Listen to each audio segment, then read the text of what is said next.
Eh bien, bonsoir à tous. Cette fois-ci, nous sommes en direct. Voilà, nous sommes en direct. Bonsoir, bonsoir et bienvenue sur l'Académie Nouvelle Vie. Je suis Cédric. Bonsoir à tous. Bonsoir Thierry. Je suis ravi que tu sois avec moi ce soir. Bienvenue. Écoute, merci. Puis je suis content d'être là aussi. Content de faire cette conférence qui va suivre la première qu'on a faite il y a 2 mois, je crois. Oui, c'est ça, à peu Ouais, près. c'était ça. L'atelier, c'était il y a un mois. Donc, ben oui, avec joie. Je vois qu'il y a beaucoup, beaucoup, beaucoup de monde. On a lu vos petits messages avant de démarrer l'émission. Allez, on va en prendre quelques-uns. C'est toujours sympa. Bonsoir à tous, hein. En tout cas, merci pour votre belle présence. Alors, on a Nicolas qui vient de Montpellier, on a Agathe de Montréal. Bonjour de Montréal, hein, c'est la journée là-bas. Et puis, on a la Belgique. Bonsoir Gladys. Bonsoir Sissi de Bordeaux. Bonsoir Christine de Cannes. Bonsoir Marcel. Bonsoir Sandrine. Bonsoir à tous et puis ben, bienvenue. Donc, alors, ce soir, le thème de l'émission, c'est donc se connecter au plan supérieur, un sujet passionnant. Moi, je suis impatient, j'ai hâte de découvrir tout ça. Donc, bah, écoute, je te laisse la parole si tu veux bien. Ok, merci. Déjà, merci à tous d'être là. Alors, j'ai fait une conférence sur la canalisation et comment se connecter au plan supérieur. Et ça fait un peu la suite à cette conférence parce qu'en fait, ce qui est important pour pouvoir se canaliser, c'est de travailler sur ses émotions. Si on a des émotions en soi comme la colère, la rancune, qui sont trop fortes en soi, c'est compliqué parce que ça prend beaucoup de place et ça occupe beaucoup la tête et ça crée des désharmonies intérieures. Donc là, ce dont je vais vous parler, c'est le travail avec l'ego et avec les émotions pour pouvoir être en harmonie avec ces émotions. Alors, c'est établir en fait un dialogue intérieur pour pouvoir prendre contact. Alors, si par exemple on est avec un sentiment de colère, si la colère vibre trop haut, elle va créer un déséquilibre en soi. La colère, c'est pas une émotion qu'il faut supprimer, parce que toute émotion qui est présente en nous a sa pertinence. Il faut juste que la colère soit, je prends la colère, mais ça peut être n'importe quelle autre émotion. Il faut juste que l'émotion, en fait, elle vibre d'une façon juste. Et en face de chaque émotion, si on prend la colère, en face, il y a le côté doux. Donc, c'est apprendre, alors ça on verra pendant l'atelier, c'est créer un protocole pour vous permettre de pouvoir communiquer avec tous vos états émotionnels intérieurs. C'est-à-dire que savoir comment ressentir et vivre la colère à la bonne vibration, mais si vous êtes en situation de colère, que la colère puisse redescendre monter ou redescendre en fluidité et être en harmonie avec vos émotions. Ensuite, j'ai souvent entendu dire que l'ego était quelque chose qu'il fallait détruire, etc. Alors que l'ego, c'est un outil qui est très, très intéressant. Il faut juste faire un réglage au niveau des émotions pour qu'on se sente, que vous puissiez communiquer avec l'ego. L'ego, c'est un peu comme un processus d'un ordinateur qui va équilibrer un peu toute cette palette-là.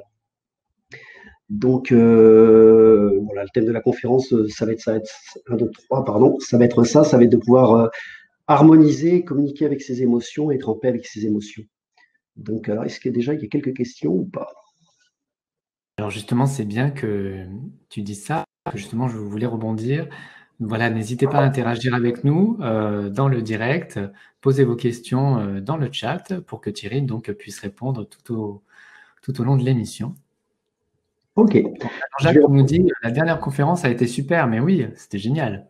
Écoute, merci. Merci beaucoup. Il faut savoir que, donc, comme je vous disais tout à l'heure, toutes les émotions ont leur pertinence. C'est important de pouvoir être en paix avec ses émotions. Et si une émotion est trop refoulée, en fait, elle va créer un déséquilibre. Donc, quand on se retrouve en harmonie, quand on se retrouve équilibré, nos émotions sont vraiment, c'est-à-dire qu'on a cette capacité à pouvoir entrer en communication avec l'intégralité de nos émotions. Euh, Par exemple, si j'entends souvent, il faut être dans l'amour ou il faut être vraiment que dans l'amour. Alors ça, sur un niveau possible. Sauf qu'avant d'arriver à être que dans l'amour, il faut déjà arriver, c'est un chemin à parcourir en fait. C'est-à-dire que vous allez, pour accéder à l'amour, il va falloir, comment vous expliquer ça? Il va falloir pouvoir être en harmonie. Attendez, je vais essayer de vous trouver un exemple clair. J'avais rencontré une personne qui ne voulait être que dans l'amour. Donc, elle était dans le bien, elle voulait tout faire plaisir à tout le monde. Sauf qu'en faisant plaisir à tout le monde, du coup, elle s'oubliait. En s'oubliant, tout le monde abusait d'elle, profitait d'elle, et elle avait un sentiment intérieur de se faire flouer quelque part. Donc, elle n'était plus en équilibre.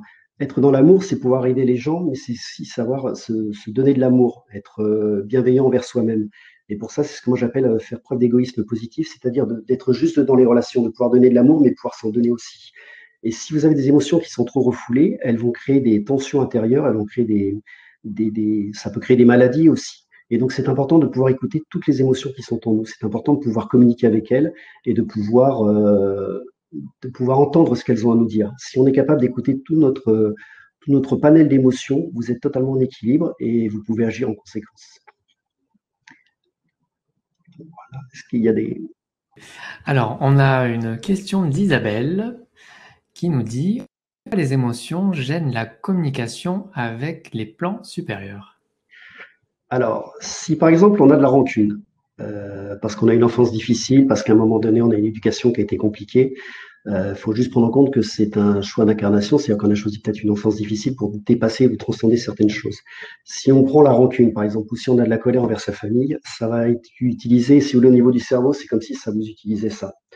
Le fait de se libérer de la colère et de se libérer de la rancune, ça fait descendre le côté négatif et vous vous retrouvez avec un esprit beaucoup plus simple, beaucoup plus harmonieux dans la, dans le fonctionnement. C'est-à-dire que vous allez pouvoir recevoir les informations sans que ce soit parasité par la colère ou sans que ce soit parasité par la rancune ou le ressentiment. D'où l'importance, en fait, quand j'ai commencé à travailler en canalisation, j'ai vite compris qu'à un moment donné, quand vous montez très haut sur des émotions, c'est-à-dire que c'est des plaisirs intenses, plus vous allez monter haut, plus vous allez descendre bas. Si vous n'êtes pas sur un niveau, il faut que les émotions puissent se vivre en soi, mais dans une vibration qui soit juste. Et quand vous êtes avec des émotions trop fortes ou trop importantes, vous allez sentir intérieurement un déséquilibre. C'est comme si vous alliez sentir une espèce de mal-être. Vous sentez qu'il y a quelque chose qui ne va pas. Donc, sur l'atelier, on va vraiment travailler pour que vous puissiez entrer en communication avec les émotions, quelles qu'elles soient, pour pouvoir naviguer par rapport à ces émotions et pouvoir contacter l'émotion qui est opposée à ça pour que chaque partie de vous puisse communiquer l'une avec l'autre et que vous ayez cette espèce d'équilibre interne, c'est-à-dire de pouvoir être dans l'action tout en étant dans le ressenti, tout en étant dans l'écoute de soi, et c'est ça qui va vous permettre d'avoir un équilibre en fait. J'espère avoir été clair. Merci en tout cas pour la réponse. Alors, n'hésitez pas à poser des questions hein, si vous êtes en direct avec nous. Là, je vois qu'on a Jean-Jacques qui me demande comment me sentir en relation avec Dieu, les plans supérieurs, en haut, à côté de moi.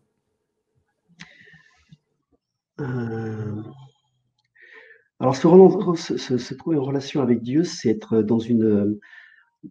C'est-à-dire que quand on est en communication avec les plans supérieurs, on sent une espèce d'alignement, on sent quelque chose de juste. Donc, ce travail-là, alors je reviens, c'est vrai que je reviens sur ces émotions parce que c'est vraiment important de travailler dessus. Il faut que dans votre ressenti d'émotion, vous sentiez que c'est des émotions qui soient sous contrôle. Pas sous un contrôle avec la volonté, mais il faut que l'émotion, elle puisse vibrer juste. Et là, vous allez pouvoir commencer à rentrer en connexion avec les plans supérieurs. Vous allez avoir des descentes d'informations qui vont être de plus en plus justes. Plus vous allez avoir un état émotionnel qui est agité, plus vos émotions sont chaotiques, plus vous montez haut, plus vous êtes en déséquilibre, plus la connexion avec les plans supérieurs va être parasitée. C'est-à-dire que quand l'information va descendre, elle va être légèrement colorée par rapport à votre état intérieur. Pour recevoir des bonnes informations, il faut vraiment être dans un état de neutralité parfaite. Il ne faut pas être dans le jugement, il faut être dans l'acceptation, il faut être dans la fluidité, il faut se laisser porter par l'information qui descend. Et pour se laisser porter par l'information qui descend, il faut qu'au niveau émotionnel, au niveau de votre état intérieur, vous soyez dans une neutralité et quelque chose de très neutre, de très sobre. Et là, vous allez commencer à pouvoir rentrer en connexion avec Dieu, avec la source, avec les plans supérieurs. Et vous allez sentir qu'en vous, il y a une espèce d'alignement, c'est-à-dire que vous ne serez plus baladé par des fausses informations, des informations qui sont parasitées. Vous aurez une connexion qui sera de plus en plus alignée et de plus en plus juste. Mais ça passe par un état émotionnel très neutre et très aligné, en fait. Et pour pouvoir travailler là-dessus, il faut vraiment travailler sur cet aspect émotionnel intérieur. Et merci pour la réponse. Alors, on a une question de Siapit qui dit « Comment communiquer avec la colère? C'est un sentiment impulsif bien souvent. » Une question pertinente. Alors, la colère, c'est souvent l'émotion sur laquelle on a le plus de mal. La colère, elle est juste. C'est-à-dire que si à un moment donné, vous vous retrouvez dans une situation professionnelle avec un employeur, par exemple, qui abuse de vous, qui est autoritaire, etc. Si vous n'êtes pas dans la colère, vous allez tout supporter. Donc, vous allez prendre sur vous et vous allez avoir un sentiment de frustration. Vous allez sentir que ce n'est pas juste. Donc, c'est important que la colère, elle puisse s'exprimer au travers de vous, qu'elle puisse rayonner à l'intérieur de vous, mais qu'elle vibre à la bonne vibration. Je vais m'expliquer, par exemple, moi, ça m'arrive parfois au niveau professionnel, sur un métier où c'est un métier de conflit, c'est important de pouvoir contacter la colère parce qu'à un moment donné, de se mettre en colère, ça va stopper des gens qui n'ont pas forcément de limites. Ce qui est important, c'est de ressentir la colère, de pouvoir la vivre pleinement, mais sans être débordé par cette colère. C'est-à-dire qu'elle peut s'exprimer au travers de vous, elle peut monter en intensité, et quand la situation se désamorce, la colère peut se désamorcer instantanément. Et là, vous allez pouvoir la faire redescendre. Vous allez la vivre en conscience, pleinement. Vous allez vous sentir totalement en relation avec cette colère. Vous allez pouvoir ressentir le carburant qu'elle vous apporte, l'énergie qui est portée par la colère, parce que la colère peut être quelque chose, un élément moteur qui est très intéressant. Ce qui est important, c'est de ne pas être débordé par cette émotion. Il faut qu'elle puisse s'exprimer en vous, vivre en vous, mais de façon juste. Et au moment où la colère n'est plus nécessaire, qu'elle puisse redescendre à un niveau tout à fait normal, elle est présente, mais elle est acceptée, elle est maîtrisée, mais vraiment avec le cœur. Elle est intégrée dans votre schéma émotionnel et vous pouvez l'utiliser ou ne pas l'utiliser, peu importe. Mais si elle a besoin de sortir, elle peut sortir. Et au même titre que si vous n'en avez plus besoin, elle peut redescendre à une vibration beaucoup plus juste. Alors du coup, j'ai envie de te poser la question d'Élise qui nous dit: doit-on donc pardonner à ceux qui nous ont fait du mal pour ne plus ressentir la colère? Alors, pardonner, oui, c'est très important parce que quand vous pardonnez à quelqu'un, vous vous libérez. Donc ça, c'est primordial. Vous vous libérez. Pour autant, il faut savoir aussi se protéger. C'est-à-dire que si vous êtes avec des gens qui sont très agressifs ou qui peuvent être qui empiètent sur votre territoire, c'est important de pouvoir pardonner pour vous libérer de ça, mais c'est aussi important de savoir protéger votre territoire. C'est aussi important de savoir prendre soin de soi. Donc, moi, je sais qu'en séance, souvent, on travaille sur sur le pardon parce que le pardon libère, ça permet de passer à autre chose, ça permet de s'enlever une charge mentale, ça laisse de la place au niveau de l'esprit pour pouvoir construire quelque chose pour soi et cheminer sur son propre chemin. Donc, tout ce qui est rancune, ressentiment, pardon, oui, ça c'est très important de les utiliser. Alors, par rapport à la colère, on a Blondine qui dit: souvent verbaliser, je suis en colère, permet de neutraliser. Alors attends. Euh, En fait, le fait de verbaliser qu'elle est en colère, ça permet en fait de neutraliser Ouais, la colère, hein, c'est ça, hein? c'est ça. Alors, on verra sur l'atelier, pour ceux qui feront l'atelier, on va se placer dans une situation de neutralité. Il y a un protocole qui va vous permettre en fait d'être en contact avec une partie de vous qui est sans jugement en fait. Et cette partie de vous va pouvoir observer la colère. C'est-à-dire que la colère va pouvoir s'exprimer, vous donner tout ce qu'elle a. Alors, je dis la colère, mais c'est valable pour toutes les émotions, quelles qu'elles soient. C'est les émotions que vous avez en vous qui vibrent trop haut, qui vous posent un souci. Et à partir de cet état, vous allez pouvoir entendre tout ce que la colère va pouvoir exprimer. Elle va vous communiquer tous les éléments qu'elle a besoin de vous communiquer. C'est un peu comme si vous aviez des petites parties de vous, où chaque émotion représente une partie de vous qui va pouvoir s'exprimer et donner ses arguments. Et ensuite, durant l'atelier, on va apprendre à aller chercher la partie opposée. Parce que souvent, la partie opposée a du mal à s'exprimer ou ne s'exprime pas. Et quand une émotion ne s'exprime pas, ça crée un gros déséquilibre à l'intérieur du corps. Donc la partie opposée va pouvoir s'exprimer, donner ses arguments, et vous allez pouvoir commencer à établir un dialogue intérieur où vous allez pouvoir rééquilibrer en fait vos émotions.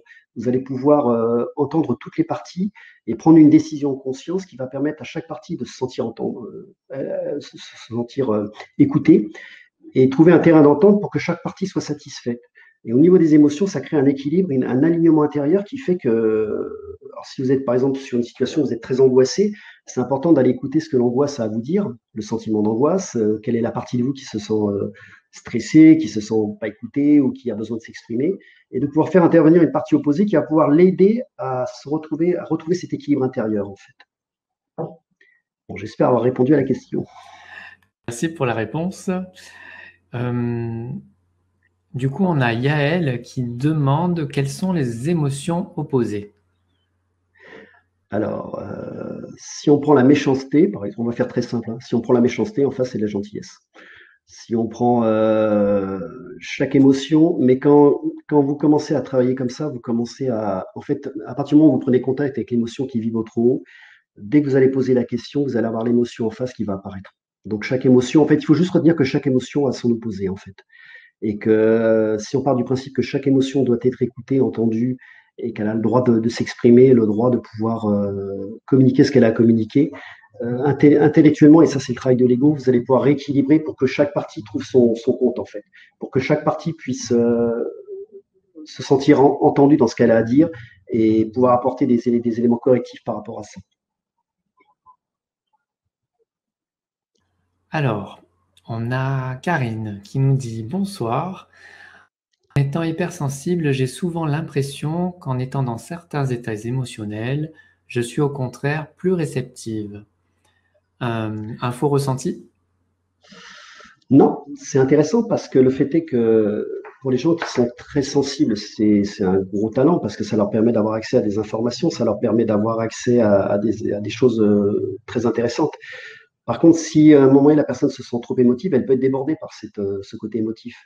Donc là, il est important de pouvoir faire intervenir les parties de soi qui sont peut-être plus dures, plus distantes, pour qu'il y ait un équilibre qui s'opère intérieurement, pour que vous puissiez ne pas vous, pas, faut pas se couper du ressenti parce qu'il est intéressant. Par contre, il faut juste l'équilibrer pour qu'une personne, par exemple, si on prend quelqu'un qui serait très enfantin dans sa façon de faire les choses, peut-être qu'à un moment donné, il va sentir que le fait d'être un peu enfant n'est pas adapté à la société moderne. Donc là, il sera peut-être intéressant d'aller contacter la personne adulte en lui pour que l'adulte vienne pondérer ce côté enfantin. Il n'est pas question de le retirer parce que si la personne a cette énergie-là, elle est magique. Par contre, il est important qu'elle puisse faire intervenir quand c'est nécessaire la personne adulte. Au même titre que quelqu'un qui serait trop adulte, trop sévère, comment dire, trop strict, à un moment donné, peut-être que ça va être intéressant d'aller chercher l'enfant intérieur, parce que l'enfant intérieur va apporter de la légèreté. L'adulte va se sentir écouté, alors c'est toute l'alchimie, et ça on le verra pendant l'atelier, c'est l'alchimie de cette écoute intérieure, pour que l'adulte continue à déjà être remercié, parce que s'il a été mis en place, c'est qu'il y avait des raisons, parce qu'on en avait besoin pour grandir, on a peut-être vécu dans un milieu difficile et il a fallu prendre très tôt un côté adulte. Et c'était important aussi que l'adulte soit présent, soit remercié de tout ce qu'il a pu faire, mais que l'enfant intérieur puisse aussi émerger, parce que si l'enfant intérieur il est trop étouffé, on crée un déséquilibre intérieur. Et quand on arrive à cet équilibre entre l'enfant intérieur et l'adulte, c'est valable pour tout, on se retrouve dans une espèce d'équilibre intérieur, dans une espèce de neutralité où on va vivre les émotions comme il faut. Donc, ce qu'il faut retenir, c'est qu'il n'y a pas d'émotion à juger, il n'y a pas d'émotion, il n'y a pas de mauvaises ou de moins bonnes émotions. C'est juste que bien souvent, les émotions sont trop hautes ou pas assez hautes. Donc, c'est juste un travail d'équilibrage, d'arbitrage, mais c'est une discussion en interne. C'est-à-dire qu'il y a un adulte intérieur qui va entendre toutes les parties, qui va pouvoir communiquer à trois. C'est une communication à trois qui fait que ça va s'équilibrer. Ouais, en fait, c'est vraiment une question d'équilibre, hein. Ce n'est qu'une question d'équilibre. Et pour travailler avec les plans supérieurs, pour travailler en canalisation, ce n'est qu'une question d'équilibre. Parce que plus on est neutre, alors déjà, plus on est neutre, plus les informations vont descendre avec de la. Alors déjà, elles sont colorées par rapport à notre personnalité. Donc ça, c'est quasiment sûr. Mais plus on est neutre, plus on est dans un état de réception, plus on est ouvert à ce qui descend, plus les messages sont pertinents, plus ils sont purs. Plus on est parasité par un émotionnel un peu instable, avec voilà, beaucoup d'agitation intérieure, c'est très compliqué déjà pour faire de la place pour que ça puisse descendre. Ça le fait pas, quoi. Et c'est pour ça que moi, pour travailler en canalisation, tout de suite, ils m'ont fait travailler sur cette façon de faire, de pouvoir être en paix en fait avec toutes les parties de soi pour se retrouver, parce qu'on est quand même dans une société où il faut évoluer, on n'est pas que dans la spiritualité, il y a aussi un monde de matière, et que le défi qu'on a aujourd'hui, c'est de pouvoir être autant dans la matière que dans la spiritualité. Et pour être dans la spiritualité et dans la matière, il faut vraiment travailler sur tous les niveaux. Et pour moi, personnellement, le travail émotionnel est très important par rapport à ça. Eh bien, merci. Alors, on a Isabelle qui nous dit, est-ce que l'état de neutralité peut s'exprimer par OK, j'ai cette émotion, je l'accepte et je mets une distance, je l'observe. Alors oui, et en même temps, il faut la reconnaître et la respecter.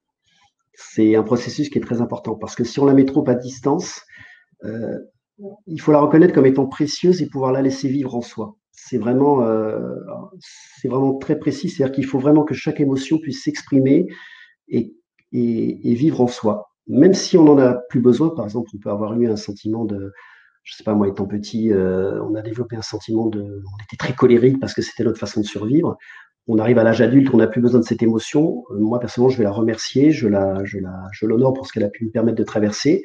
Et même si elle est au repos, je continue à l'honorer et si besoin est, j'accepte qu'elle puisse réémerger. Mais c'est vraiment, je ne sais pas si je réponds bien à la question, mais c'est vraiment être reconnaissant de ses émotions en fait. Mais la distance, c'est important. Elles ne sont pas à distance. On les reconnaît, on communique avec elles. Elles se mettent en sommeil ou elles se réactivent, mais elles sont toujours vivantes en soi. Simplement, alors je rejoins Isabelle, on a un regard un peu plus en distance qui nous permet de mieux l'apercevoir en fait. Oui, puis on est vraiment dans l'acceptation, en fait. C'est ça que tu expliques C'est ça, depuis le début. c'est ça. Parce que si on utilise le terme distance, ça voudrait dire que peut-être on n'en veut pas. Tu vois, on l'a. Voilà, c'est ça. Le danger, ça serait de dire, OK, cette émotion, je prends du recul, je considère qu'elle est pas bien, je prends de la distance, je prends du recul, je ne la reconnais plus. Alors que c'est une erreur parce qu'elle a besoin d'être entendue, elle a besoin d'être écoutée, elle a besoin de pouvoir vivre. Et puis peut-être qu'à un moment donné, on en aura besoin aussi. On en aura besoin différemment. Peut-être qu'elle va s'exprimer avec plus de nuances, avec plus de subtilité, mais toutes les émotions, on peut en avoir besoin à un moment donné. Donc, on peut arriver à des états méditatifs. J'avais fait une formation Vipassana pendant une semaine, on médite. Et la personne avait un truc émotionnel, mais très plat. C'était en pleine conscience quasiment tout le temps. Et donc, c'est un peu bouillonnant. Moi, je me disais, mais c'est bizarre comme vie, c'est c'est spécial, quoi. Et donc, j'avais posé la question en canalisation. Et il m'avait dit qu'en fait, cette personne, elle était sur c'était sa dernière vie sur Terre. Elle passait sur des plans supérieurs où elle allait travailler sur des émotions. Et là, les pensées allaient être, il fallait qu'elle ait un contrôle total sur ses pensées parce que la pensée devenait créative. Donc elle, en l'occurrence, elle avait ça à travailler. Mais avant d'arriver à des états comme ça, on doit franchir des paliers, on doit faire un chemin spirituel, et on est quand même pas mal chahuté par nos émotions, parce on est des êtres émotionnels, et ça vit en nous, et ça s'agite, et ça bouge dans tous les sens, et puis on est dans un monde qui va de partout, qui s'accélère, qui ralentit, et c'est important de pouvoir travailler pour se retrouver dans cette espèce d'équilibre intérieur, en fait. Isabelle dit oui, compris. Remercier l'émotion est une autre forme d'acceptation. Voilà. C'est ça, c'est l'acceptation. Exactement. C'est l'acceptation, et j'ai presque envie de dire que alors, c'est l'acceptation, oui, c'est une acceptation, mais complète. C'est-à-dire, c'est vraiment l'intégrer en soi, elle fait partie de nous, c'est une partie de nous et elle est honorée aussi pour ce qu'elle est. Même si elle n'est plus active, elle est honorée. Voilà, j'ai envie de rajouter honorée et reconnue, en fait. Ça me paraît très important. Alors, on a Magali qui nous dit comment faire si on ressent inconsciemment les émotions autour, y compris les formes de pensée négatives des gens, comment s'en libérer? Ça, c'est très intéressant. Alors, c'est une capacité à pouvoir c'est ce que moi j'appelle de l'empathie, c'est vraiment pouvoir se connecter à un ressenti très profond. Donc, c'est un gros atout, mais comme toutes les émotions, il doit être sous contrôle. Alors, sous contrôle, il doit être équilibré. Parce que contrôle, ça peut avoir un côté très juge. Il doit être en équilibre. Et donc là, le travail à faire, c'est pouvoir contacter la partie en soi qui pourrait en fait équilibrer ce côté ressenti. C'est qu'on puisse ressentir les choses, bien les vivre intérieurement, bien les ressentir dans le corps, mais qu'elles ne viennent pas nous déstabiliser en fait. Souvent, quand je travaille en consultation, il y a des gens qui ont des ressentis très ouverts. En fait, ça les perturbe complètement parce que du coup, ils prennent les émotions, ils prennent tout ce qui se passe autour, ils se retrouvent totalement déséquilibrés, ils se retrouvent dans des états un peu dépressifs parce qu'en fait, ils prennent la dépression de la personne, etc., qui est à côté d'eux. Et c'est un talent, mais il faut vraiment qu'il soit en équilibre. Il faut, encore une fois, faire appel à la partie adverse qui va permettre d'équilibrer, c'est-à-dire ne pas tuer ce ressenti, pouvoir l'utiliser comme il faut, mais aussi savoir se protéger par rapport à ça. C'est toute une alchimie intérieure, en fait. Alors, on a Anne qui nous dit bonsoir d'Alsace avec un petit bretzel.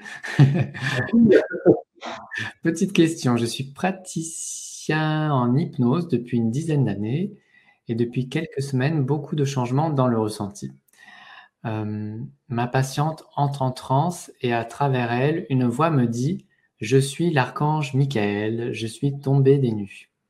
Puis la voix me dit « Je suis ton Indien, ton patient, je suis celui qui est, je n'ai rien compris du tout à tout cela. Ai-je canalisé ?» Alors, c'est possible.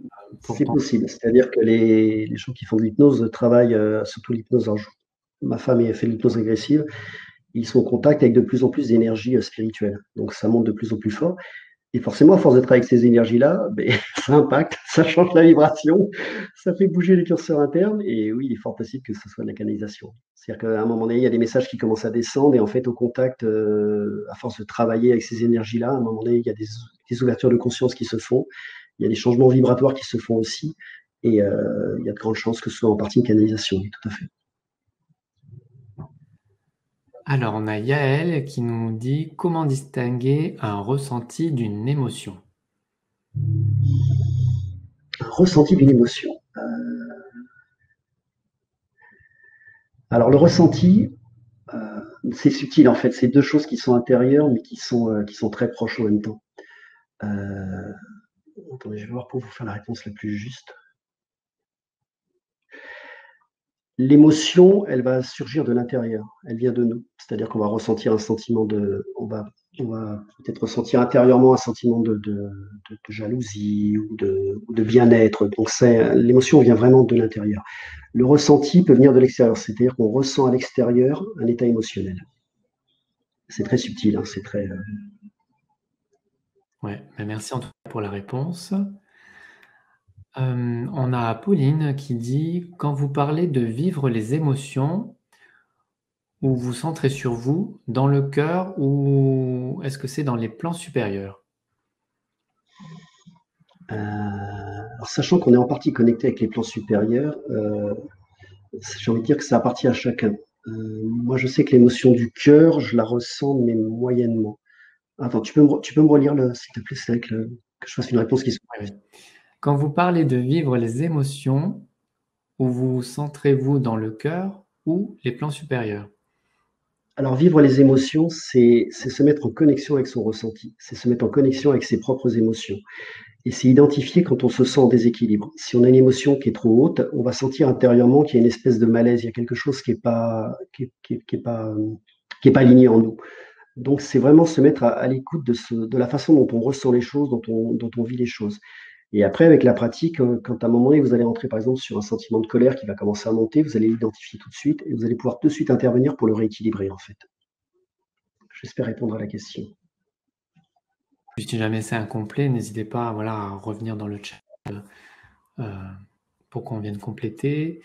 Alors, on a Siapit qui dit: que dire du coup des énagrammes dans la gestion des émotions? Alors, je ne pourrais pas répondre parce que je ne le connais pas. Moi non plus. J'en ai parlé, mais je m'y suis pas penché. Donc, je pense que ça détermine un certain type d'émotion type, mais j'ai tendance à dire que connectez-vous vraiment. Alors, ça peut être intéressant, c'est un peu comme l'astrologie, ça va vous donner une tendance, ça va vous permettre un scorpion, globalement, c'est ça, ça et ça.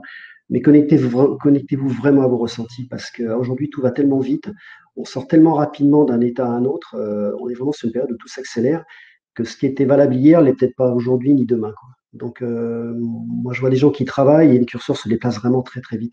Donc, ça peut donner un ordre d'idée, ça peut donner une trame, ça peut être un outil de travail sur la base, mais c'est quelque chose qui est évolutif. C'est comme quand vous commencez à travailler sur les émotions, tout est évolutif, ça va très, très vite.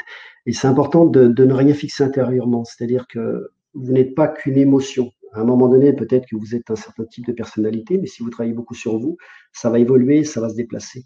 D'où l'intérêt de s'écouter régulièrement et de communiquer intérieurement de façon régulière parce que tout va très très vite, quoi. Donc ça peut être un outil qui peut déterminer un état sur un moment, mais c'est pas dit que demain ce sera le même. Et il faut rester vraiment ouvert à ce qui se passe. Et quand vous commencez à travailler sur l'équilibrage des émotions, vous allez vous apercevoir que tout se met en mouvement très vite. Donc, vous allez dépasser une problématique, vous allez en percevoir une autre, vous allez la redépasser. Et puis, à un moment donné, vous allez vous situer dans un point d'équilibre où les choses vont réagir de moins en moins violemment. Vous allez vous sentir de plus en plus en équilibre, en fait. Alors après, vous rajoutez la canalisation, vous avez les enseignements qui descendent au fur et à mesure et qui vous font travailler très précisément sur ce dont vous avez besoin de travailler. Et là, ça devient magique. Merci. Alors, on a une question de Marie qui dit: si nous refoulons nos émotions, cela crée-t-il obligatoirement un déséquilibre au niveau physique? Souvent, très, très souvent. Pour le travail en consultation, quand on libère des émotions, très souvent, le corps se rééquilibre naturellement. Une émotion qui n'est pas entendue, une partie de soi qui n'est pas entendue, qui est refoulée, va générer tôt ou tard de la tension, ou de l'aigreur, ou de la colère, ou un sentiment de malaise. Donc c'est important de vraiment écouter toutes les parts de soi. C'est important d'écouter les parts d'ombre aussi, les parts d'ombre ou de lumière, pour pouvoir les équilibrer. Sachant qu'une part d'ombre, elle n'est jamais complètement noire et une part de lumière n'est jamais complètement blanche. Mais quand vous arrivez à ce point d'équilibre, vous êtes capable d'entendre tout. Quand vous allez rencontrer quelqu'un qui va susciter, alors moi quand j'étais plus jeune, c'était souvent l'autre qui était responsable de. Il m'agressait et j'ai vite compris qu'à un moment donné, c'était juste un miroir qui reflétait un état intérieur et quand on travaille sur soi, du coup ça désamorce beaucoup de choses. Et quand vous êtes dans un état de non-jugement, un état émotionnel neutre, si vous tombez sur des gens qui sont très agressifs par exemple, si vous êtes neutre, si vous ne rentrez pas dans ce jeu-là, si vous restez stable émotionnellement, par mimétisme, la personne, ça va désamorcer son comportement. Et vous allez vous retrouver sur une personne qui va être beaucoup plus alignée. Donc, ça pacifie pas mal de choses. Et ça aussi, ça fait partie du chemin spirituel parce qu'on se retrouve avec des gens qui sont parfois agressifs ou des situations qui peuvent être tendues. Alors, je dis pas que c'est automatique, hein, si vous tombez sur un fou furieux, si le gars est fou furieux, il sera fou furieux. Mais globalement, sur un environnement, plus vous allez être neutre, plus vous serez sans jugement, plus vous serez sur un état émotionnel qui sera stable, ça pacifie et ça fluidifie autour de soi, en fait. On se retrouve dans des environnements qui sont de plus en plus paisibles et de plus en plus sereins. Mais pour ça, il faut être capable de pouvoir regarder toutes ces émotions, toutes les parties de soi, toutes les parties qu'on n'aimerait pas voir, parce qu'il y a des fois, quand on travaille, enfin, moi, quand je travaille en canalisation, ils vont soulever des liens où il y a des parties de moi que je n'ai pas forcément envie de voir. Clairement, je n'ai pas du tout envie de les percevoir. Au demeurant, avec l'expérience, plus on travaille dessus, plus on s'en libère, plus on les accepte et plus on rentre dans une compréhension de non-jugement des autres, parce qu'on s'aperçoit qu'on a aussi des parties où voilà, on n'est pas toujours aligné, quoi. Du coup, l'autre aussi, si toi tu t'énerves pas alors que l'autre est énervé, bah, en fait, vu que tu n'es pas dans la Ouais, réaction, bah, hop, ça calme le truc. C'est exactement ce que tu viens de dire. parce que par mimétisme, comme il n'a pas comme sa colère, en fait, elle n'a pas prise puisque elle vous traverse. Du coup, naturellement, il va par mimétisme, sa colère va descendre, sa colère va s'atténuer, en fait. Exactement. Et puis le fait d'être sur un état émotionnel stable fait aussi que les gens ne se sentent pas jugés. Ce qui peut créer aussi des situations compliquées, c'est quand les gens sentent un jugement, parce qu'on a le langage de l'esprit, le langage verbal, mais aussi le ressenti au niveau énergétique. Quand on sent qu'on est jugé, qu'on n'est pas forcément apprécié, ça crée des sentiments de protection, de rejet. Ça fluidifie pas du tout les choses. Donc, voilà. Merci. Alors, on a Christelle qui nous dit: «Si on a l'impression d'être comme coupé de ses émotions quand on souhaiterait travailler avec son ressenti, que faire pour arriver à ressentir, c'est-à-dire dans le corps, mais aussi au niveau de son intuition, si on en a besoin pour certains travaux spirituels, sachant que les émotions de la vie courante, je les ressens sans souci. Je suis même plutôt très sensible, mais quand je dois travailler en ressenti intuition, eh bien, il ne se passe rien.» Ok, eh ben, j'étais comme ça quand j'étais quand j'étais plus jeune. J'ai grandi dans un milieu qui était très tendu et donc j'ai coupé une partie de l'émotionnel. Donc j'étais hyper empathique, je ressentais les choses avec beaucoup de force et c'était intenable et invivable. Donc du coup, j'ai tout fermé.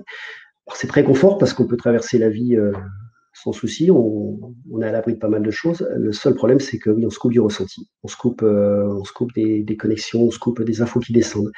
Et c'est un problème qu'il faut aborder avec douceur et tranquillité. Il faut accepter de se réouvrir tranquillement, un pas après l'autre. Et c'est vraiment, enfin je le redis, mais on le verra pendant l'atelier, sur des ressentis comme ça, c'est apprendre à réouvrir tout doucement pour se permettre de se reconnecter, de pouvoir se, se- oui, se réouvrir, faire sauter les protections, déjà comprendre pourquoi on a mis ces protections en place, pour quelles raisons on les a mis en place. Les remercier aussi parce qu'elles nous ont permis de traverser des périodes de vie qui étaient peut-être pas faciles. Une fois qu'on a compris pourquoi elles étaient en place, c'est faire un travail de communication avec ces protections pour qu'elles puissent s'atténuer et permettre une ouverture qui va nous permettre de rentrer dans un autre mode de communication et de réception. Mais ça se fait parce que j'étais vraiment très protégé, voilà, j'ai pu ouvrir à un moment donné. Alors du coup, je pense que la question de Marge pourrait être intéressante. Comment reconnaître une émotion qui fait écho à notre enfant intérieur pour travailler dessus? Euh, alors je comprends pas trop la question en fait. Il faudrait que tu précises, parce que l'enfant intérieur, en fait, c'est un état en soi qui est très léger, très créatif. Un enfant ne se pose pas de questions. C'est-à-dire qu'un enfant, si on apprivoise son enfant intérieur en tant qu'adulte, on va retrouver cette énergie d'innocence. C'est-à-dire, on a un projet, on ne se pose pas la question de savoir si ça a marché ou pas. Le projet nous fait plaisir, on se lance dans le projet et on le teste. Un enfant ne se pose pas la question de savoir si, quand il va construire une cabane, elle va s'écrouler ou pas. Il a envie de faire une cabane, il fait une cabane. Et il se lance avec toute la fougue et toute l'énergie qui est liée à ça.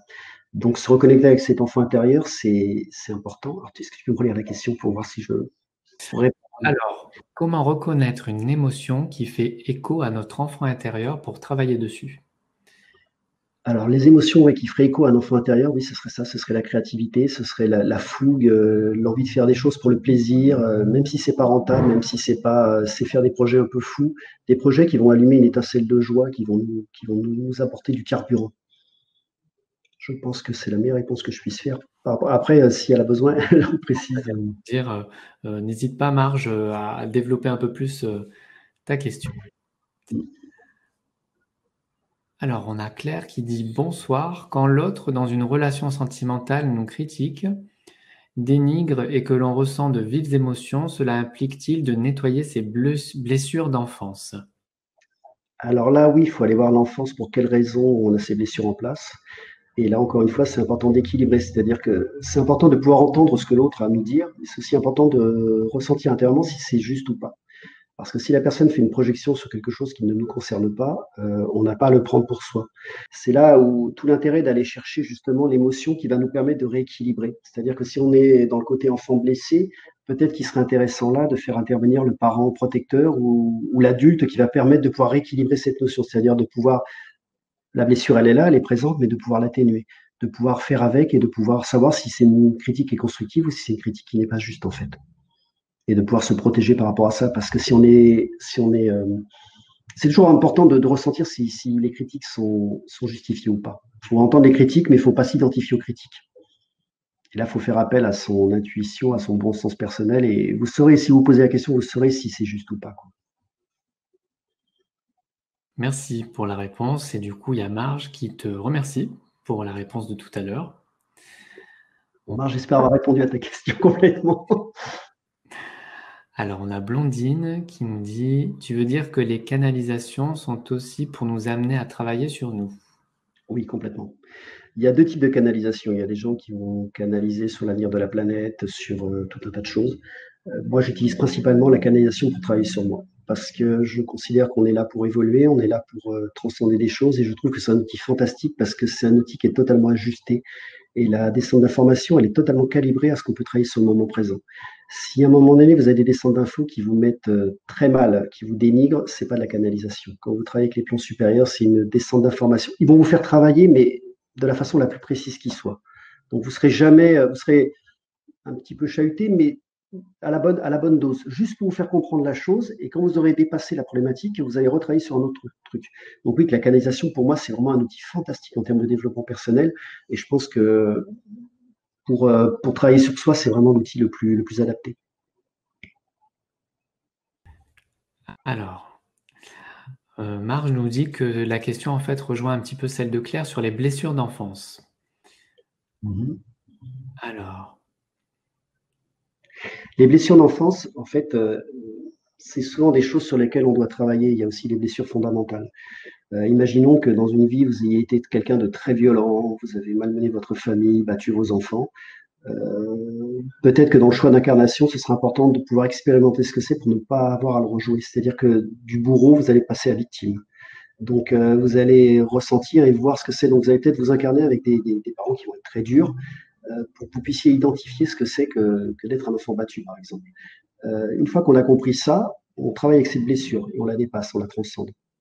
Il faut faire attention de ne pas rester sur ces blessures-là parce que ça pourrait être confortable de dire ok, j'étais battu, j'ai une enfance difficile, donc c'est normal que j'ai tel et tel défaut.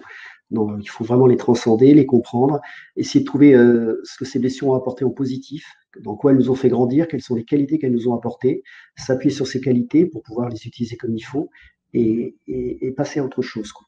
Mais ça se fait tout en douceur, hein. Les blessures fondamentales on y travaille souvent des vies entières. Par contre, plus on travaille dessus, plus ça s'atténue et plus ça réduit, quoi. Mais souvent, quand on est sur des blessures d'enfance importantes, déjà, la première question, c'est qu'est-ce qu'elles m'ont apprise?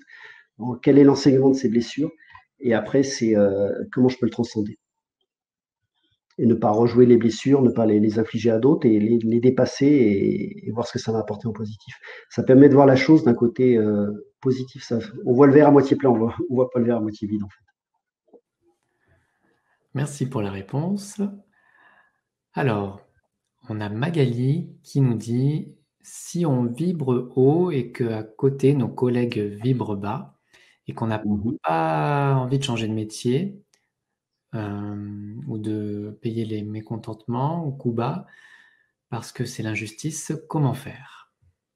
Alors, il y a une chose, c'est intéressant parce qu'en fait, plus on va travailler sur soi, plus au niveau vibratoire, on va monter en puissance. Plus on va rayonner haut, plus on va rayonner quelque chose d'important.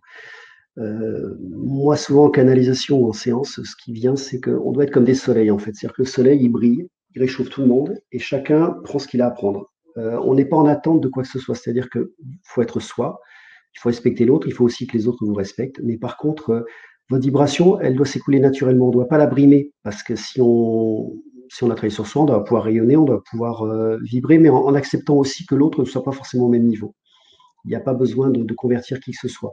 Et puis à un moment donné, quand on commence à vibrer de plus en plus dans son être véritable, euh, la bonne nouvelle, c'est que vous allez attirer à vous des gens qui seront compatibles en termes de vibration. C'est-à-dire que vous avez peut-être des gens qui vont s'éloigner de votre périmètre, mais il y a des gens qui seront plus en adéquation avec vous qui vont rentrer dans votre périmètre.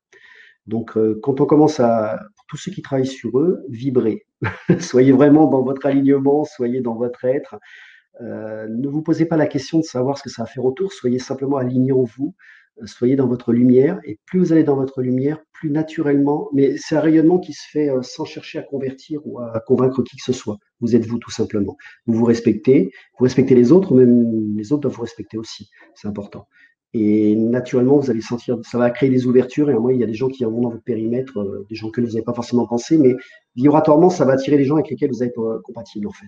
Donc, plus vous montez en vibration, plus vous travaillez sur vous, plus vous montez en puissance, plus naturellement, il y a un truc qui se fait. Il y a des relations qui s'arrêtent, mais il y en a d'autres qui se créent derrière. Et là, ça a été vécu. Ça a été vécu. Alors, merci pour la réponse. On a Blondine qui te demande comment as-tu commencé à canaliser? Comment ça s'est passé pour toi? Alors, enfin, j'ai commencé à ressentir et entendre des choses, sauf que mes canaux étaient totalement ouverts. Donc, du coup, j'étais connecté au bas astral. Et là, je peux vous dire que j'étais baladé méchamment, quoi. Donc, à un moment donné, consciemment, j'ai refermé tous les circuits. Je me suis protégé, j'ai tout blindé. Et alors, c'était confort parce que je ressentais plus rien. Mais du coup, je ressentais vraiment plus rien. Et puis, à un moment donné, à force de travailler sur soi, je me suis aperçu qu'en fait, j'y retravaille. C'est pour ça que c'est important de travailler sur les émotions parce que c'est comme si vous faisiez un socle stable en fait. Plus vous allez travailler sur vos émotions, plus vous allez être en neutralité, plus vous allez savoir qui vous êtes, comment vous réagissez par rapport à telle situation, plus vous allez travailler sur vous, mais avec douceur et bienveillance, avec fermeté, mais douceur et bienveillance, plus votre état émotionnel va être stable et équilibré, et plus vous êtes stable et équilibré, plus vous pouvez créer des ouvertures, et plus la canalisation elle descend. Donc ça a été un long cheminement déjà de travail sur le mental, de comprendre pourquoi, comment au niveau de mon enfance. Et ensuite, une fois que les émotions étaient bien stabilisées, j'ai pu commencer à réouvrir, mais pour le coup, j'ai rouvert dans les bonnes conditions et j'ai pu canaliser avec les plans supérieurs et pas des choses qui vont vous juger, vous balader, vous faire tourner en rond, quoi. Ok, merci.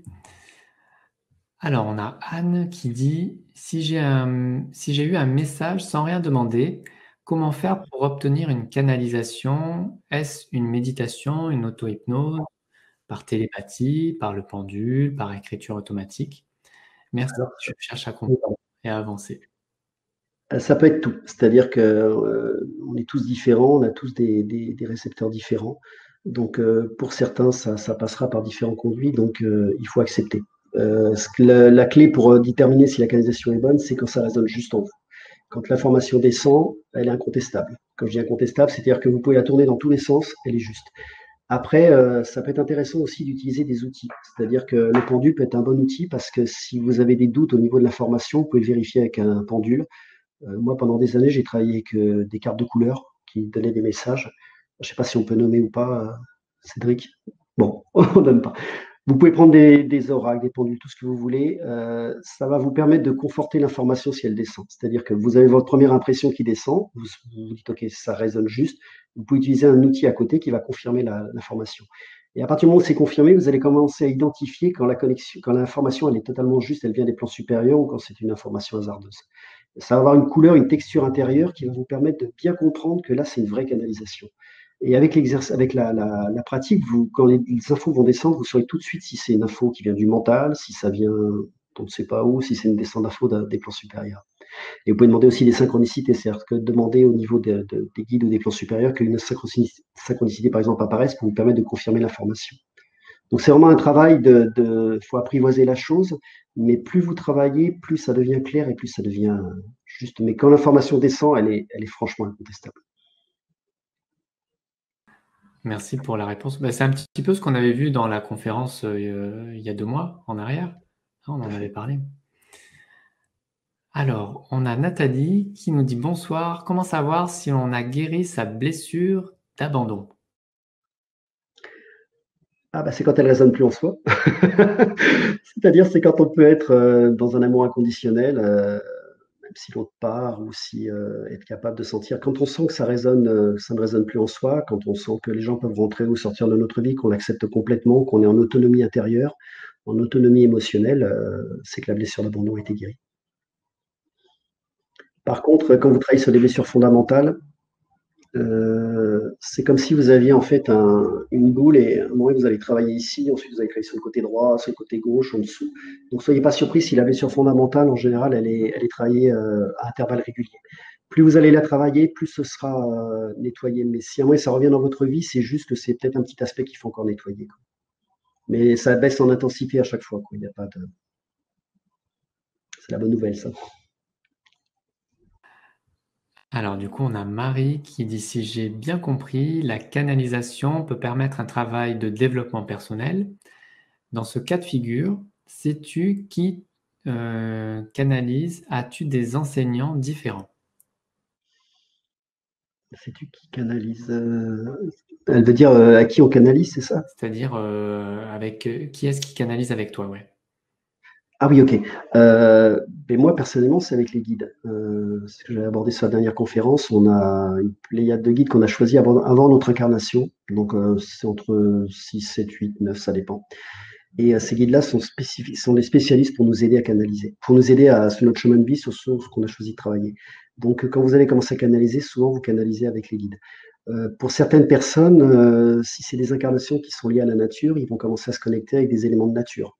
Vous allez vous connecter avec les énergies de la Terre, ça peut être avec des elfes. Ce que j'ai tendance à dire, c'est de demander à ce que vous soyez connecté avec les plans supérieurs les plus justes et les plus adaptés à ce que vous êtes. Là, vous êtes sûr de pouvoir canaliser avec les éléments les plus optimums pour votre développement personnel. Pour la réponse. Alors, on a Magali qui dit, mais si quand on fait briller son soleil, la hiérarchie monte de fausses histoires et vous met au placard forcé. Donc, je pense qu'elle demande quel comportement adapter. Alors, peut-être qu'à ce moment-là, elle a expérimenté tout ce qu'elle avait expérimenté dans son travail, ce travail-là. Parfois, on va avoir un travail qui, je vous donne un exemple précis. Moi, j'ai fait des sports qui correspondaient à chaque fois à des choses que j'avais à dépasser.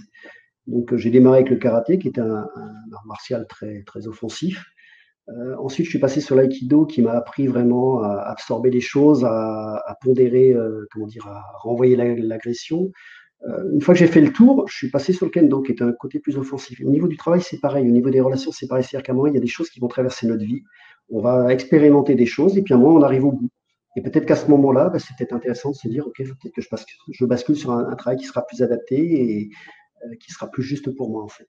La vie n'est qu'évolution. On est toujours en train de, surtout pour les gens qui travaillent sur eux, euh, les curseurs sont toujours en train de se déplacer et on est sur une période où ça va très très vite. Donc c'est important d'écouter l'intuition et de savoir si à un moment on doit changer de route ou pas. Il faut le faire avec sécurité. Il ne faut pas se mettre en danger parce que si financièrement vous êtes en situation difficile, c'est très compliqué de travailler sur vous parce qu'on a quand même besoin d'un toit sur la tête et de payer ses factures. Par contre, on peut attaquer des processus en douceur, c'est se dire, OK, ben là j'arrive peut-être au bout de ce travail, comment je peux faire une reconversion, vers quel type de travail je pourrais me diriger qui serait plus épanouissant et plus enrichissant pour moi. Vers quel type de travail, par exemple, je vais pouvoir développer ma créativité. Peut-être que pendant des années, j'ai tué ma créativité. Là, je sens qu'il faut que je la déploie. Mais, et faites une demande à l'univers et vous pouvez avoir de grosses surprises d'un boulot qui va arriver qui sera parfaitement adapté à vous. Je le redis, on l'avait beaucoup abordé dans la dernière conférence, demandez. Demandez toujours au niveau de l'univers. Tant que c'est pour évoluer, c'est pour grandir, souvent les outils vous sont donnés, en fait. Et ça peut être miraculeux. Oui, puis vraiment, tout est possible. Tout est possible. C'est ça Tout est qu'il faut possible. vraiment aussi garder en tête. Il faut oser. Moi, quand j'ai fait des formations, je peux vous assurer que sur le papier, ça ne passait pas. C'est impossible que ça passe.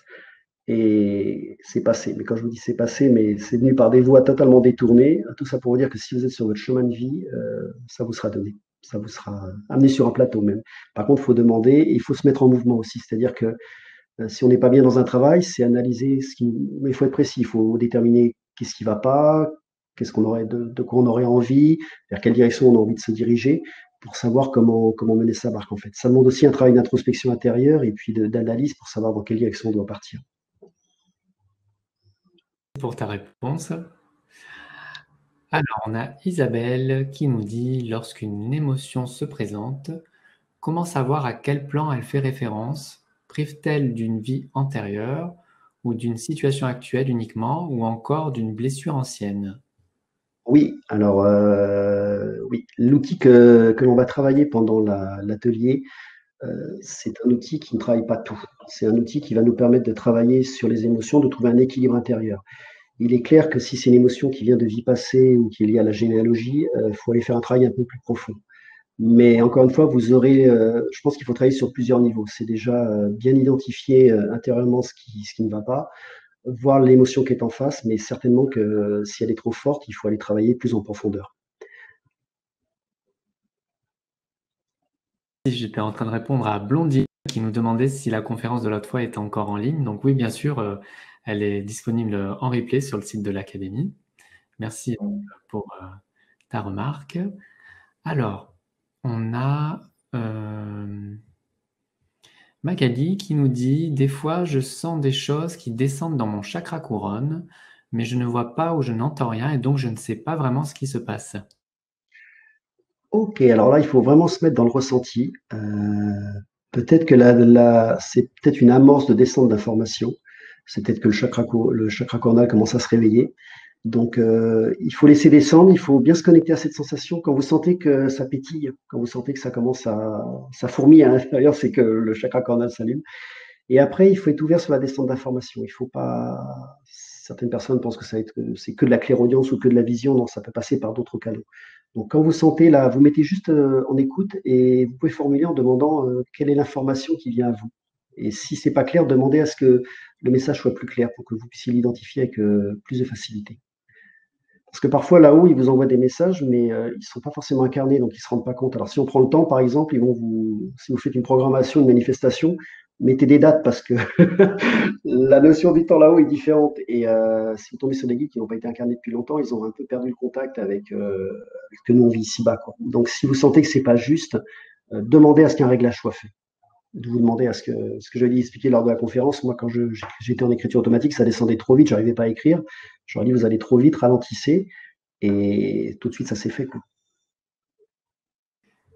Mais Merci. voilà, faut vraiment se mettre dans l'écoute. L'écoute et le ressenti et voir par quel canal ça va arriver. Mais c'est exactement, c'est vrai ce que tu dis là pendant la période qu'on a vécue là de confinement. Moi aussi, il y avait beaucoup trop d'infos, on me donnait plein d'idées, plein de choses à faire. Et c'est vrai que j'ai exactement fait ce que tu viens de dire, de leur dire, mais là, on se calme, quoi, tranquille. Et il y avait plus d'infos, quoi. Et à un moment, on est aussi des êtres incarnés et on a le droit, hein, c'est bien ça. On a le droit, hein, de. Dans ce cas-là, demander quelle est l'information, peut-être faire une échelle de valeur pour dire ben, par quoi je dois attaquer. Quelle serait la chose la plus importante pour moi, pour le bien-être autour, mais quelle serait la chose à travailler la plus urgente en fait. En fait, si vous avez un doute, il faut toujours redemander. Faut toujours, et d'une façon ou d'une autre, vous aurez la réponse. Merci pour ta réponse. On a Marie qui nous dit, nos deux se sont-ils tous incarnés? Donc, ben, tu as un petit peu répondu à la question. Il y en a qui sont incarnés, il y en a qui ne le sont pas. Je l'avais dit aussi, mais je le répète, c'est important. Quand vous allez commencer à travailler sur vous, vous allez vous déplacer intérieurement. Il est possible que vous changiez de guide. C'est-à-dire que si vous avez beaucoup, beaucoup travaillé sur vous, vous avez des switches qui se font. Et parfois, vous avez des guides qui sont vraiment des âmes très, très anciennes, quoi. Ce que j'appelle des boss. Vous sentez tout de suite que c'est différent. Mais ces guides-là ont une dimension tellement grande, tellement large que voilà, vous le sentez. Mais tout ça pour vous dire que plus vous allez travailler sur vous, plus vous allez vous déplacer intérieurement, plus ça va switcher. Ils sont, euh, ils sont très réactifs. Merci pour la réponse. Alors, on a Christelle qui nous dit, et le chakra racine qui pétille, quelle signification? Alors, le chakra racine, c'est très intéressant. Pour bien canaliser, pour bien être aussi dans son corps émotionnel, il faut être ancré au niveau du sol. C'est vraiment primordial. On est incarné et c'est vraiment, moi, sur chaque séance que je fais toujours un travail d'ancrage. Euh, pour ceux qui ont fait l'atelier, j'ai beaucoup insisté sur l'ancrage parce que plus vous allez être ancré, connecté à la Terre, déjà vous allez capter des énergies qui vont être très fortes, très subtiles. L'énergie de la Terre est vraiment très, Ouais, c'est très fin. Donc, plus vous allez avoir un ancrage qui va être fort, plus votre connexion au plan supérieur va être stable. Et il y a une espèce de fusion qui s'opère intérieure et vous avez une espèce d'alignement, de verticalité qui se pose et qui vous apporte énormément de stabilité. Et beaucoup de stabilité aussi sur la partie émotionnelle. C'est-à-dire que vous allez ressentir vos émotions, mais elles vont résonner de façon juste. Vous allez ressentir, parce que ressentir des émotions, c'est vraiment une particularité humaine et c'est vraiment très intéressant parce que quand les émotions résonnent de belle façon en nous, quelle qu'elle soit, c'est très agréable de ressentir les choses, d'avoir des émotions qui s'agitent, puis ça bouge, c'est quelque chose de très vivant. Donc c'est magique. Quand c'est totalement équilibré, quand vous sentez cette espèce d'harmonie intérieure, de pouvoir prendre plaisir à écouter une musique, et puis à un moment donné, de passer dans l'action, ou de faire du sport et de pousser son corps au maximum, ou se mettre en état de méditation, toutes ces émotions sont vraiment jouissives quand elles sont bien équilibrées intérieurement. Et ça passe par un ancrage fort, un ancrage profond au niveau de la terre et un ancrage aussi au niveau des plans supérieurs. Ça crée une belle verticalité. Et quand vous l'avez ressenti intérieurement, c'est vraiment, ça vous donne vraiment une stabilité très forte, quoi. Merci. Alors, on a Siapit qui nous dit: «J'ai vu que vous travaillez sur les rêves, pouvez-vous nous en dire un peu plus?» Alors les rêves, quand je travaille sur les rêves, alors c'est souvent en séance, c'est quand, alors il y a des rêves qui sont, on va dire, normaux, et parfois vous avez des rêves qui sont porteurs de messages. Donc, souvent votre corps astral va de l'autre côté et ce que le conscient n'arrive pas à absorber, ça passe au travers d'un rêve. Donc c'est intéressant de se connecter. Alors là, je le fais en canalisation quand c'est comme ça, où je vais me connecter au rêve pour voir quel est le message qui doit être transmis. Parfois, vous avez des situations qui ne peuvent pas se résoudre sur Terre, ou qui n'ont pas besoin d'être résolues sur Terre, elles se passent de l'autre côté. Ça peut se voir comme ça. Il y a des petits exercices, quand vous avez par exemple un entretien d'embauche, c'est intéressant de se dire, bah, tiens, en m'endormant, je vais aller voir la personne avec qui je vais passer l'entretien pour ressentir un peu, pour prendre un peu la température. Vous allez vous réveiller le matin, vous allez avoir une espèce de calme, d'apaisement. Et voilà. Et souvent les rêves, moi je sais que je rêve peu, mais par contre quand je rêve, je sais que c'est souvent des messages qui sont transmis. Et donc le travail sur les rêves, en tout cas pour ce type de rêve, en général ça se fait en canalisation. En canalisation, ils me disent tout de suite non, non, c'est un rêve normal ou c'est un message qui doit être transmis. Merci pour ta réponse. Alors, on a Magali qui dit: «Si le chakra racine n'est pas bien, équilibré et pourtant qu'elle Ouais. pratique l'ancrage, qu'est-ce qu'elle peut faire?» Alors dans ce cas-là, ce serait intéressant d'émettre l'intention. Même si vous ne ressentez pas les choses, si vous n'avez pas l'impression de recevoir des messages, demandez à ce qu'un rééquilibrage soit fait pour que votre chakra puisse. On a vraiment un grand pouvoir sur le corps. Donc si vous sentez qu'il y a un déséquilibre, par exemple souvent quand on bosse en canalisation, il y a des gens qui vont vous dire: «J'ai mal à la tête», ou ça crée des tensions au niveau de la tête. Le simple fait de faire un rééquilibrage énergétique, les tensions s'enlèvent. Alors au niveau du chakra racine, c'est pareil. Donc, ce que vous pouvez faire quand c'est comme ça, c'est demander à ce qu'un rééquilibrage soit fait pour que l'ancrage puisse se faire en douceur, en fluidité et de la façon la plus optimum qui soit pour vous. Et vous allez voir que très souvent, ça se rééquilibre tout de suite, quoi. Mais dès qu'il y a une tension sur un chakra, c'est que globalement, il est déréglé. Donc, demandez simplement à ce qu'il soit rééquilibré pour que vous puissiez le ressentir de la meilleure façon qui soit et en fluidité. Merci pour la réponse. Alors, on a Michel qui dit: «Je ne ressens pas les émotions. Je ne sais pas décrire ce que je ressens. Comment faire pour les ressentir?» Alors là, la question, c'est quel est l'avantage et pour quelle raison elle a coupé ses émotions. Quel est l'avantage à couper ses émotions et pour quelle raison elle a coupé ses émotions?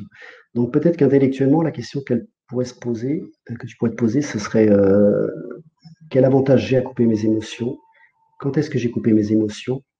Et quand est-ce et pourquoi est-ce que j'ai coupé mes émotions? Et déjà là, ça va apporter un élément de réponse qui va pouvoir, cheminer intellectuellement et pouvoir, c'est le début du chemin pour se reconnecter à ses émotions. Mais très certainement que ça peut être lié à cette vie, ça peut être lié à des vies passées. Donc dans ce cas-là, c'est peut-être intéressant d'aller faire soit des régressions, soit. Mais il y a forcément un avantage à couper les émotions. Ça met à l'abri. Couper les émotions, alors c'est paradoxal parce qu'en fait, en coupant les émotions, on a un sentiment de puissance, on a un sentiment de protection parce que du coup, on ne ressent pas. On, on peut traverser la vie sereinement. Le seul désavantage, c'est qu'en fait, on se coupe de quelque chose de très précieux, mais vraiment très très précieux.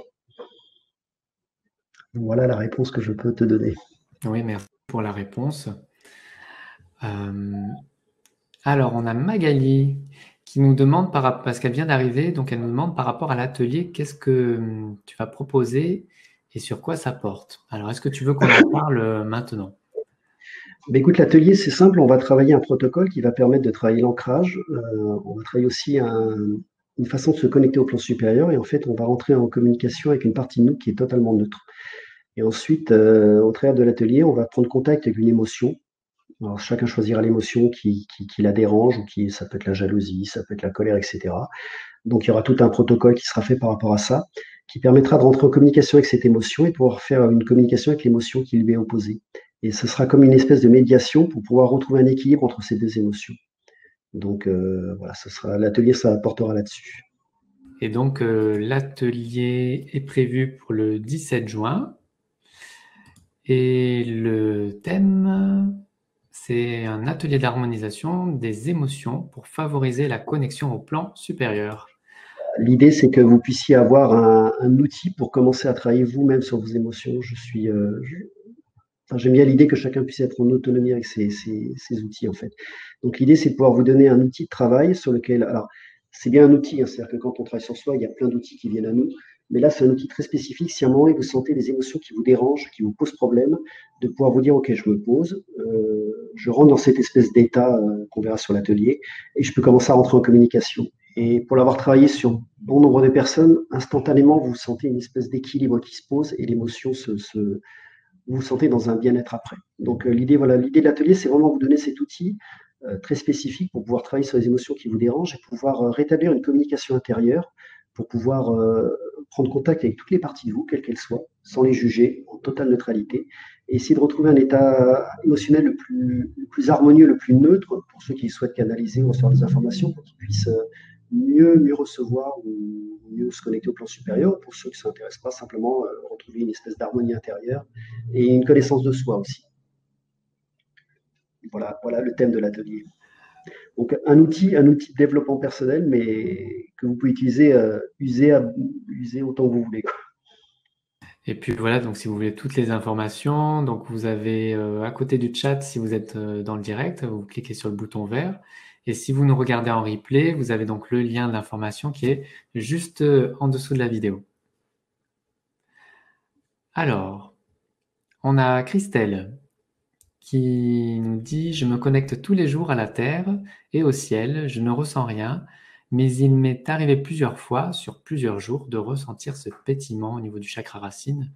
Mais en dehors de ces reliances tertielles, donc qu'est-ce que cela veut dire? Merci. » Alors le conseil que je pourrais te donner, c'est quand tu te connectes à la Terre, tu fais la demande de te connecter aux énergies de la Terre qui seraient les plus adaptées pour toi. Que tu puisses te connecter aux énergies subtiles de la Terre qui seraient les plus pertinentes et les plus hautes pour te permettre d'avoir un ancrage le plus haut possible, enfin le plus adapté à toi en fait. Donc tu visualises les racines énergétiques qui s'enfoncent jusqu'au centre de la Terre et tu vas ressentir des choses en fait au niveau de ce qui va se passer. Ensuite, tu fais la demande de te connecter au plan supérieur qui soit les plus justes et les plus adaptés à toi. Et tu émets l'intention de créer une espèce de fusion à l'intérieur qui va harmoniser ces deux niveaux. Donc, tu vas théoriquement te sentir ancré et connecté au plan supérieur et tu vas sentir théoriquement une verticalité. Voilà le conseil que je peux te donner. Pour ta réponse, bah, du coup, j'enchaîne avec une question de Marie. Tu as déjà un petit peu répondu. On peut aussi s'ancrer vers le haut dans les plans supérieurs, verticalité, comme vient de le dire Thierry. C'est ça, c'est ça. C'est vraiment souvent quand je travaille avec certaines personnes, en fait, l'ancrage, pour les gens qui ont du mal à s'incarner, l'ancrage, il est quasiment là. Pour certaines personnes, il est là. Le problème, c'est que c'est des gens qui ont tendance ou des gens, certaines personnes, pas tout le monde, mais certaines personnes à spiritualité, on pense qu'il faut vraiment se connecter qu'au plan supérieur. Or, plus on a un ancrage fort, plus la connexion au plan supérieur est importante. Et on s'est incarné pour expérimenter des choses. Alors, il y a des volontaires qui n'étaient pas forcément terrestres, mais plus vous allez avoir un ancrage fort, plus vous allez vous sentir stable en fait. Donc c'est vraiment primordial. L'ancrage, c'est vraiment aussi important que la connexion au plan supérieur, et c'est vraiment ce qui va vous apporter une espèce de stabilité, de force aussi, d'énergie. Merci pour ta réponse. On a Katia qui nous dit « Pourquoi oublions-nous d'où nous venons? Je me sens perdu comme si je n'étais pas de ce monde. » Ok. Alors en fait, quand on s'incarne, on a ce qu'on appelle le voile de l'oubli. Donc on vient pour expérimenter des choses, on vient pour travailler certaines choses. Et si on se souvenait de toutes nos vies passées, ça serait un peu compliqué. Donc en fait, on vient pour expérimenter soit l'abandon, soit la richesse, on a un chemin de vie sur lequel on vient expérimenter les choses. Plus on travaille sur soi, plus à un moment donné, on commence à accéder à ses vies passées. C'est comme si en fait le voile s'en allait et vous accédez de plus en plus facilement à vos vies passées. Vous commencez à voir l'espèce de canevas, le cycle d'incarnation, toute cette espèce de grosse tapisserie dans laquelle vous avez fait votre choix d'incarnation. Pour certaines personnes, la vie de la Terre a besoin de vibrations très hautes parce que c'est quand même mal en point. Pour ceux qui sont nés, moi j'ai beaucoup d'incarnations sur Terre, mais je sais que la Terre est très mal en point. Il y a beaucoup d'âmes qui sont venues s'incarner pour essayer d'aider et rayonner une certaine type de vibration. C'est compliqué parce que ces âmes-là, en fait, elles étaient habituées à des plans qui étaient beaucoup plus élevés ou totalement différents. Et l'adaptation à la Terre peut être difficile parce que c'est vrai qu'il n'y a rien qui peut préparer à ça. C'est un peu comme quand on a un enfant, on peut imaginer ce que c'est que d'éduquer un enfant, sauf que quand il arrive, c'est des nuits blanches et plein de choses et on expérimente complètement la chose. Donc pour les âmes qui ont peu d'incarnation sur Terre, qui sont venues pour rayonner un certain type d'énergie, ça peut être difficile. L'ancrage est primordial parce que c'est un choix d'incarnation, ils sont venus là pour aider, pour rayonner un certain type de vibration. Et ce que j'ai envie de dire, c'est que pour pouvoir travailler avec beaucoup de gens comme ça, plus on commence à travailler l'ancrage, plus ils commencent à accepter le fait de s'ancrer, plus ils vont pouvoir rayonner et réaliser leur mission de vie, en fait. Mais c'est ce que Dolores Cannon appelait des volontaires, et ça m'arrive souvent sur des séances de travail avec des volontaires. C'est toujours compliqué parce qu'il n'y a rien qui peut les préparer à ce qui était sur Terre. Maintenant, il y a une génération qui arrive là, c'est d'autres volontaires qui sont beaucoup plus aguerris, et voilà, qui vont apporter d'autres vibrations, mais ça se fait par étapes, en fait. Mais je pense que les vagues de volontaires suivantes vont être beaucoup plus préparées à ce qui se passe. Il y a beaucoup d'espoir, beaucoup d'espoir. Merci en tout cas pour toutes ces informations. Alors, on a Sylvie qui dit « Il m'arrive d'avoir des émotions très fortes, non justifiées dans la situation vécue, et quelques jours ou semaines plus tard arrive la situation qui correspond à ces émotions. Est-ce pour me préparer à cette situation ?» Alors, je pense qu'il y a certainement une capacité à voir le futur, à se projeter sur le futur, donc c'est très précieux. Là, dans le cas présent, je pense qu'il faudrait juste demander un travail de rééquilibrage, c'est-à-dire de pouvoir ressentir ses émotions, mais ce que tu peux faire, c'est demander à ressentir les émotions avec qu'elles soient un peu atténuées, qu'elles ne te déstabilisent pas, et accepter de prendre en compte que c'est peut-être quelque chose qui va t'arriver dans le futur pour mieux te préparer par rapport à ça. Et je pense que le fait d'accepter l'émotion qui vient, ça va te permettre de la désamorcer en fait et de pouvoir en prendre conscience et au moment où elle arrivera dans ta vie dans le futur, tu seras totalement, optimum pour la gérer comme il faut, quoi. Tout n'est qu'une question de réglage en fait, hein. C'est juste, quand vous avez des émotions qui vibrent très fort, quand vous avez des sentiments très violents, c'est juste que ça vibre trop donc il faut juste les remettre à la bonne vibration pour que vous retrouviez un calme intérieur en fait. Et vous allez vivre pleinement vos émotions, vous allez les intégrer, vous allez les ressentir, vous allez jouer avec, vous allez vous amuser avec, et vous allez, ça va être magique, quoi. Mais c'est juste un travail de réglage, en fait. Et l'atelier va vous apprendre à pouvoir rentrer en communication avec ses émotions pour pouvoir opérer ce réglage. Parce qu'en fait, on est baladé par nos émotions, alors on se fait emmener par nos émotions, alors que si on les écoutait, si on travaillait en harmonie avec, on pourrait les vivre pleinement et sereinement, en fait. Et prendre beaucoup de plaisir à vivre ces émotions. Pour ta réponse. Alors, on a Katia qui nous dit « Il arrive aussi que l'on demande et que l'on ne reçoit pas ce que l'on a demandé. Pourquoi ?» Parce que la demande n'est peut-être pas en correspondance avec notre chemin de vie. Quand vous demandez, par exemple, un travail, ou si vous faites des demandes et que ça n'arrive pas, c'est peut-être parce que c'est pas forcément la bonne chose pour votre évolution. Donc dans ce cas-là, il faut juste se remettre en ouverture pour voir ce qui vient et c'est peut-être simplement une voie différente qui vous est proposée. Parce que vous devez expérimenter certaines choses et si les portes se ferment au fur et à mesure, si vous prenez une décision et que vous avez les portes qui se ferment tout le temps, tout le temps, tout le temps, tout le temps, c'est certainement que c'est pas la voie qui est bonne pour vous. Donc dans ce cas-là, il faut juste changer son regard sur les choses et essayer de voir ce qui serait plus adapté, ce qui pourrait être différent. Et quand vous êtes sur votre chemin de vie, les portes s'ouvrent. Quand vous avez des portes qui se ferment à répétition, c'est très souvent que ou vous n'avez pas compris la leçon, ou alors c'est pas votre chemin de vie. Et ça, faut l'accepter. C'est exactement ça. Tout est fluide. Quand on est vraiment sur le bon Oui, chemin, quand on est sur le bon chemin, tout, j'ai envie de dire, tout vous est presque apporté sur un plateau. Alors ça, vous travaillez, hein. Attention, c'est pas, c'est pas une baguette magique. On travaille tout le temps. Mais par contre, les choses se font avec facilité, avec fluidité, quand vous êtes sur votre chemin de vie. Quand vous sentez que quelqu'un qui resterait dans, par exemple, quelqu'un qui serait créatif, qui reste dans un travail non créatif, à un moment donné, il va se sentir malheureux, il va sentir que ça bloque, il se sent pas bien. S'il accepte à un moment de changer le curseur et de changer de travail, il va se sentir beaucoup plus léger, beaucoup plus joyeux.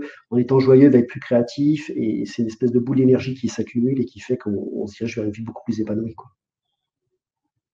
Merci pour ta réponse.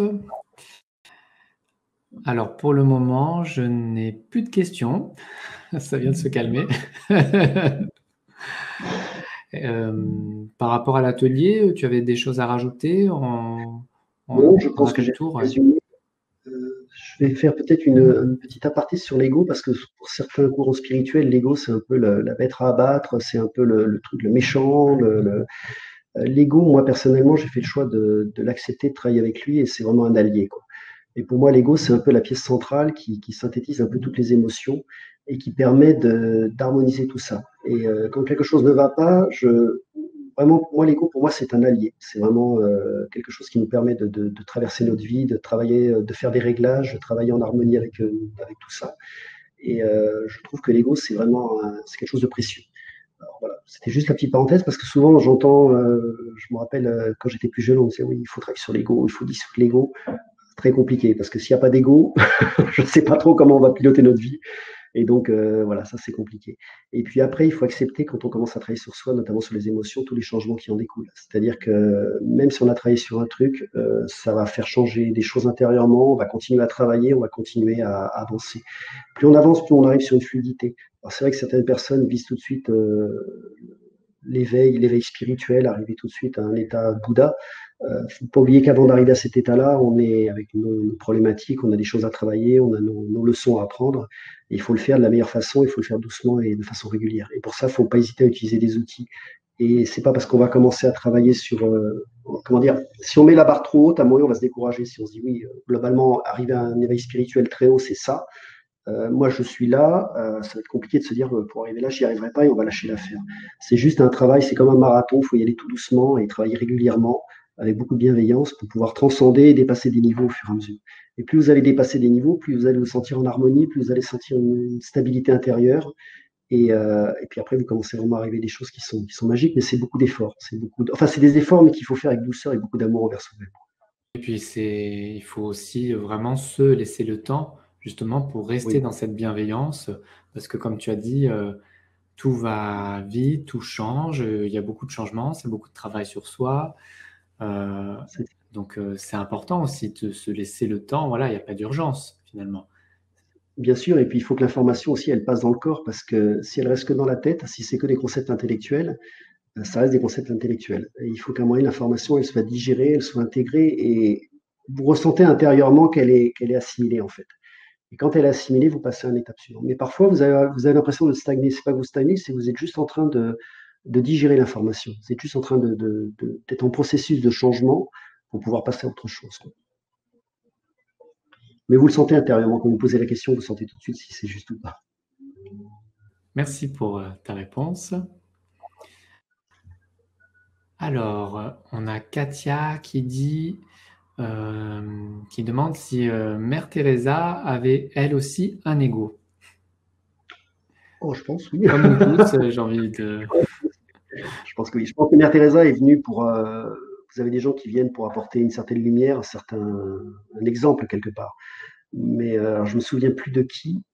Hein, je ne citerai pas le nom. Je sais que je connaissais une personne qui avait été dans un pays africain et qui avait croisé une personne qui était renommée, hein, l'équivalent de Mère Teresa. Je me souviens plus du nom, hein.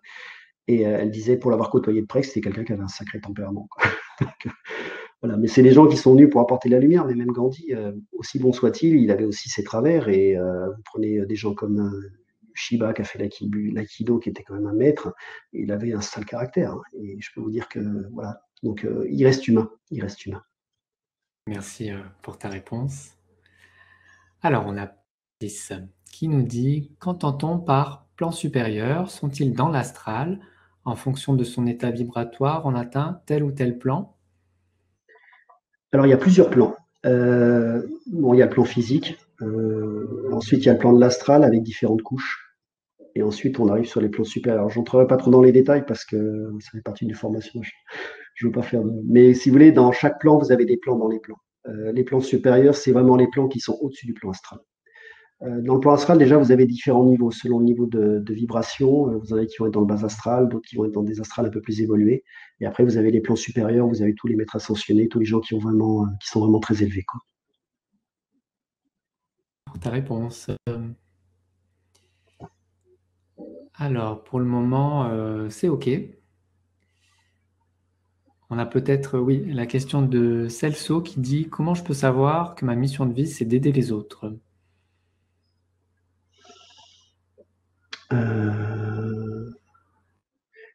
Il faut que tu me précises parce que c'est une question qui est large, en fait, Donc, très large. Celso, n'hésite J'ai pas envie de dire, à... j'ai envie de dire que déjà, si on s'aide soi-même, c'est-à-dire que si on prend soin de soi, si on est capable de faire des choses qui soient justes pour nous, mais aussi justes pour les autres, déjà, naturellement, on va aider les autres. Si on est en déséquilibre intérieur, si on est rempli de colère, si on est rempli de rancune, si on a des protections, ça va être compliqué d'aller aider les autres. Et c'est vraiment le syndrome du sauveur de se dire, je vais sauver la Terre. Déjà, si on commence à travailler sur soi-même, on va rentrer dans un aspect de non-jugement, d'acceptation de l'autre. On va prendre un regard beaucoup plus large. Pour avoir beaucoup travaillé sur les vies antérieures, vous ne jugez plus, parce que dans certaines vies, vous avez été de vrais crapules, et d'autres vies, vous avez été très, très bien. Donc déjà, on ne juge plus. Donc plus on va travailler sur soi, plus on va arriver dans un non-jugement. On va arriver dans un état intérieur où on va être dans une acceptation, en fait. On sait se protéger aussi parce que les gens qui ne sont pas alignés, donc c'est important de protéger son intégrité, son territoire, de savoir se respecter aussi parce que ça passe par là. Mais si déjà on prend soin de soi et on est juste avec les autres, naturellement, on va déjà aider les autres parce qu'on va dégager, on va donner une espèce d'exemple positif en fait. Et puis après, si c'est sur le chemin de vie, on pourra aider certaines personnes, d'autres personnes vont nous aider. C'est vraiment quelque chose de fluide, c'est-à-dire qu'à un moment, vous allez aider quelqu'un et en contrepartie, bah, une autre personne viendra vous aider, puis la personne qui vous a aidé aidera. Voilà, c'est vraiment quelque chose, faut prendre de la distance. Mais moi, j'ai envie de dire, déjà, si on travaille sur soi, si on est aligné, si on se sent, si on respecte les autres, c'est déjà énorme, quoi. Si tout le monde fait ça, on va tous se respecter, on va tous. Quand on regarde tu vois, des conférences comme on fait là, on sent beaucoup de bienveillance, beaucoup de gens qui travaillent sur eux, et c'est vrai qu'il n'y a pas il n'y a pas de commentaires agressifs, il y a de l'écoute, il y a de la compréhension. Voilà, pour moi, c'est ça. Merci pour ta réponse. Alors, on a Blandine qui nous pose à peu près la même question. Comment peut-on connaître sa mission de vie? Je n'arrête pas de demander à mes guides et pour l'instant, je ne sais pas. Sa mission de vie, j'ai envie de dire que quand on prend une décision et qu'on sent qu'on est en adéquation avec cette décision, on sent qu'à l'intérieur, on se sent heureux de ce que l'on fait. On peut considérer qu'on est sur une mission de vie. Une femme, pour une femme, ça peut par exemple, la mission de vie peut être d'être une bonne mère de famille, de bien s'occuper de ses enfants, de leur apporter de la stabilité. Ça peut être une personne qui a vécu une enfance un peu difficile et qui décide de vraiment donner un autre exemple à ses enfants. Et si elle se sent à l'aise dans ce rôle-là, si elle se sent une bonne mère et elle prend plaisir à éduquer, elle est sur sa mission de vie. Pour d'autres, ça va être d'être un homme d'affaires, donc de créer des sociétés, de créer du business. Il va se sentir bien dans son travail, il va sentir que c'est un travail qui lui correspond. Il a pas de, même s'il y a des difficultés, même si ça lui demande beaucoup d'efforts, s'il sent il est à l'aise dans ce travail, il se sent en adéquation avec son être intérieur, il est sur sa mission de vie. C'est vraiment l'indicateur qui permet de voir si on est sur notre mission de vie. Si on est dans un sentiment de frustration, si on se sent pas bien, si on sent qu'on n'est pas épanoui, là, on peut se dire qu'on n'est peut-être pas tout à fait dans notre mission de vie et qu'il y a peut-être des choses à changer intérieurement, quoi. Mais en fait, c'est vrai que quand on est vraiment dans sa mission de vie, on est vraiment dans cette joie. Hein, Et puis quand les choses deviennent faciles et ouais. fluides, quand vous attaquez un projet et que les portes s'ouvrent, ça ne retire pas la difficulté, la remise en question, le stress, la fatigue, tout ce qui va avec. Mais quand vous sentez que c'est fluide, que vous cherchez un local, vous trouvez le local de suite, par exemple, ça peut être un exemple, là, vous pouvez vous dire que vous êtes sur votre mission de vie. Si vous attaquez quelque chose et que toutes les portes se ferment et c'est pas fluide et ça passe pas, c'est que c'est certainement pas votre mission de vie et donc il ne faut pas hésiter à bouger, quoi. En général, quand vous êtes sur votre mission de vie, vous êtes dans un état, j'ai envie de- moi, ce que je me dis souvent, si je me retourne sur mon passé, est-ce que je suis satisfait des décisions que j'ai prises? Si ça me répond oui, je me dis, OK, globalement, j'ai fait ce que j'avais à faire. Si j'ai des regrets ou si je me dis, là, je me dis, voilà, peut-être que je n'étais pas tout à fait sur la mission de vie, quoi. Par exemple, pour illustrer ce que tu viens de dire, avant j'étais dans la fonction publique et j'ai peut-être postulé, avant d'être sophrologue, donc j'ai peut-être postulé dans 50 collectivités, tu vois, pour avoir une mutation. Bah rien, quoi. Rien, rien, rien. Donc c'est exactement ce que tu viens de dire. Quand c'est pas ton chemin, bah, les portes Et s'ouvrent ça se pas. ferme, ça se ferme pour t'obliger à, enfin pour t'obliger, pour t'inviter à aller faire quelque chose qui va être plus épanouissant pour toi. Exactement. Mais c'est vraiment l'indicateur et ça permet ouais, facilement retrouver sa mission de vie. Et en fait, oui, tu es dans l'ego. Tandis que, hop, dès que tu reviens dans le ressenti, que tu écoutes C'est cette ça, joie intérieure, bah après, effectivement, pof, toutes les portes s'ouvrent, quoi. Ouais. c'est vraiment c'est exactement ça, c'est vraiment écouter ses ressentis, ses émotions, voir, voir pourquoi. Je vais donner un exemple. Avant-hier, j'étais chonchon. Je me suis levé, j'étais de mauvaise humeur. J'ai traîné ça toute la matinée. Et puis oui, je me suis dit, bon, tu vas pas rester avec cette mauvaise humeur. À un moment donné, pose-toi sur l'émotion, écoute ce qu'elle a à te dire, etc. Et en fait, c'était juste parce que j'avais pris quelques kilos avec le confinement et que je me sentais pas bien avec ça. Donc, j'ai fait intervenir la partie opposée. Je me suis dit, OK, c'est pas compliqué. En fait, c'est juste rééquilibrer la partie alimentaire. Voilà, j'ai fait une espèce de dialogue intérieur. Et du coup, la stabilité est revenue tout de suite. Donc, c'est vraiment se mettre à l'écoute de soi, à l'écoute de. Quand on s'écoute vraiment, avec le cœur, avec la vibration juste, vous retrouvez facilement votre chemin, en fait. Même s'il y a des efforts, même s'il y a des difficultés, c'est beaucoup plus logique. Et puis, quand on a par exemple, si vous décidez, si dans votre choix d'incarnation, c'était de vous occuper d'enfants, et que vous avez identifié totalement votre chemin de vie, même si l'enfant il est difficile, même s'il y a des pleurs, etc., vous allez bien le gérer parce que vous connaissez votre mission de vie. Vous savez que c'est les choix d'incarnation que vous avez faits, c'est ce qui vous remplit de joie et ça passe beaucoup plus facilement, quoi. C'est plus supportable et vous le traversez tranquillement, en fait. Merci pour ta réponse. Alors, bah, écoute, là, je n'ai plus de questions. Je n'ai plus de questions. Bah, déjà, un grand merci pour votre belle présence dans le direct. Si vous êtes dans le replay aussi, on vous remercie. C'était très riche hein, à nouveau ce soir. Et puis, tu voulais peut-être rajouter quelque chose? Non, non, bah, écoute, juste pour finir, oui, soyez dans votre ressenti, même que vous fassiez l'atelier ou pas, mais si vous avez une émotion, vous écoutez-la, laissez-la parler, laissez-la vous dire ce qu'elle a à vous dire, et accueillez-la avec beaucoup d'amour et de bienveillance. Et puis voilà. Et déjà, ça va être très instructif. Et puis pour ceux qui feront l'atelier, ben voilà, il y aura un exercice qui va vous permettre de travailler de façon précise sur cet outil. Alors c'est un outil très spécifique, hein, c'est pas le développement personnel, spirituel, il passe par tout un tas d'outils. Mais c'est un outil qui déjà permet de vraiment pacifier ses émotions et de pouvoir travailler avec. En tout cas, moi personnellement, il m'a été très très utile et je remercie les guides pour cette transmission parce que ça m'a permis de dépasser pas mal de choses et d'avoir une quiétude, une harmonie intérieure que j'aurais pas forcément eu sans cet outil, quoi. Donc c'est important pour moi de le repartager pour que les gens, ceux que ça intéresse, puissent travailler avec. Et puis j'espère que ça pourra apporter autant que ça m'a apporté en tout cas. Si, donc, si vous voulez en savoir plus sur l'atelier que nous propose Thierry, ben voilà, vous cliquez sur le lien si vous êtes en direct à côté du chat et sur le lien qui est en dessous de la vidéo si vous êtes dans le replay.